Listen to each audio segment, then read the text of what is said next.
আসসালামু আলাইকুম বন্ধুরা, আজকে আবার একটা রান্নার রেসিপি নিয়ে আপনাদের সামনে চলে এসেছি। তো বন্ধুরা, কাছে দূরে দেশ বিদেশে যে যেখান থেকে আমার এই ভিডিওটা দেখছেন সবাইকে আমার তরফ থেকে অনেক অনেক ভালোবাসা, অভিনন্দন।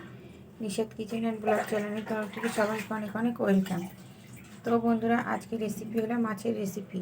যে কোনো মাছের রেসিপি একবার এইভাবে বানিয়ে দেখুন, এই স্বাদে গন্ধে কিন্তু এক প্লেট ভাত নিমিশেই শেষ হয়ে যাবে। তো বন্ধুরা, আজকে রেসিপির জন্য এখানে রুই মাছ কেটে ধুয়ে পরিষ্কার করে নিয়েছি। আর এখানে আছে গোটা জিরে আর পোস্ত আর অন্যান্য উপকরণগুলোতেই আছে। আপনারা পুরো ভিডিওটা দেখতে থাকুন। তো এদিকে তো গ্যাসের উপরে আমি একটা পাত্র বসিয়ে দিয়েছি, আর আমার পাত্রটা গরম হয়ে গেছে। এবারে দিয়ে দেবো সর্ষের তেল। তেলটা গরম হলে আমি মাছগুলোকে লাল লাল করে ভেজে নেব। আর এদিকে আমি একটা মশলা ভেজে নেব। ওই গোটা জিরে আর পোস্তটাকে একটু শুকনো খোলায় হালকা করে ভেজে নেব। এদিকে আমার মশলাটা ভাজা হয়ে গেছে, এবার আমি নামিয়ে নেব। তো এদিকে আমার মশলাটা ভাজা হয়ে গেছে, এই মশলাটা আমি একটু গুঁড়ো করে নেব। আবার ওই শুকনো খোলায় আদা রসুন আর কাঁচা লঙ্কাটা আমি একটু নাড়াচাড়া করে নেব শুকনো খোলায়। এখানে কোনো রকম আমি তেল দেবো না, তেল ছাড়াই এগুলোকে আমি শুকনো খোলায় ভেজে নেব।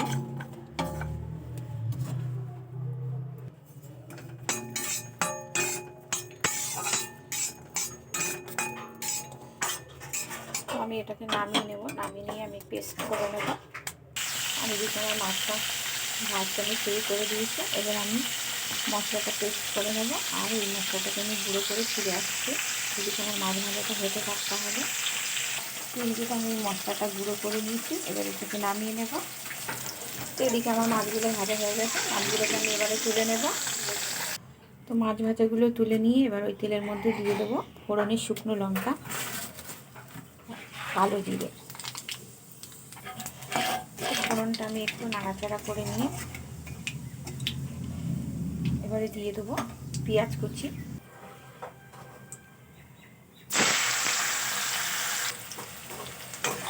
পেঁয়াজ কুচিটাকে আমি একটু লাল লাল করে ভেজে নেব।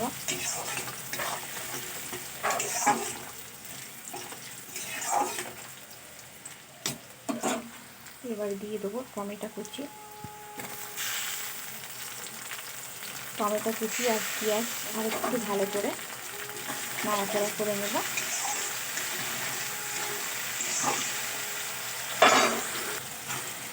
তো এখানে পেঁয়াজ আর টমেটো আমার খুব ভালো করে নাড়াচাড়া করা হয়ে গেছে। টমেটোটাও আমার প্রায় তেলের সঙ্গে মিশিয়ে এসেছে।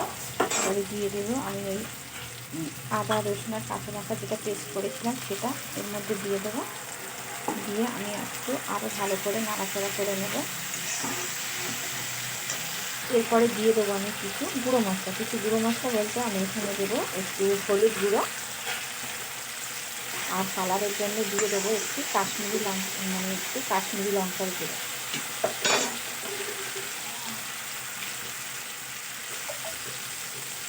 দিয়ে আমি খুব ভালো করে নাড়াচাড়া করে নেব।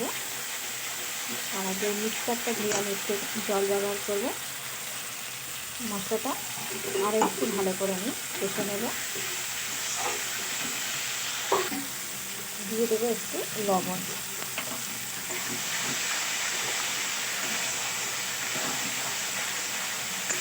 এখানে মশলা দেখে আমার তেল ছাড়তে শুরু করেছে। এবার আমি দিয়ে দেবো পরিমাণ মতো জল।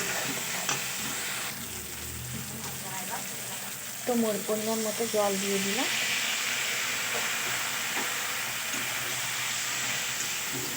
এবারে এই ঝোলটা যতক্ষণ ফুটে না আসবে ততক্ষণ আমি অপেক্ষা করব।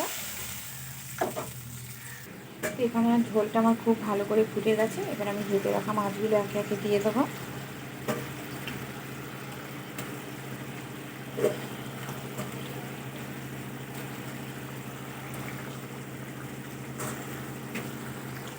এরপর আমি দিয়ে দেবো সেই গুঁড়ো মশলাটা যেটা আমি পেস্ট গুঁড়ো করে রেখেছিলাম, পোস্ত আর গোটা জিরে, সেটা দিয়ে আমি একটু নাড়াচাড়া করে নেব।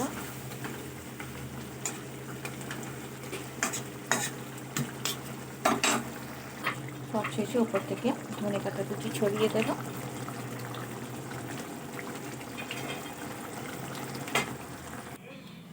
তো বন্ধুরা, মাছের রেসিপি আমার একদম রেডি।